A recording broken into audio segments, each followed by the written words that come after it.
Hong Kong, one of the busiest cities in the world.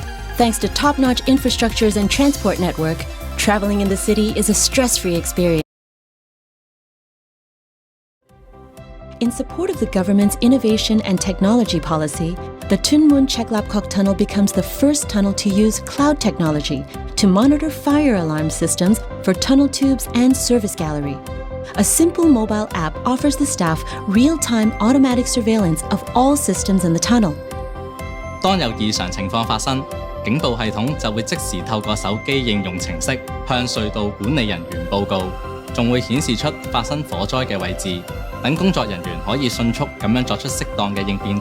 而收集得嚟嘅預報警報數據，亦可以改良維修計劃同埋優先次序，提高設備維護嘅效率，大大減低警報系統誤鳴嘅機會。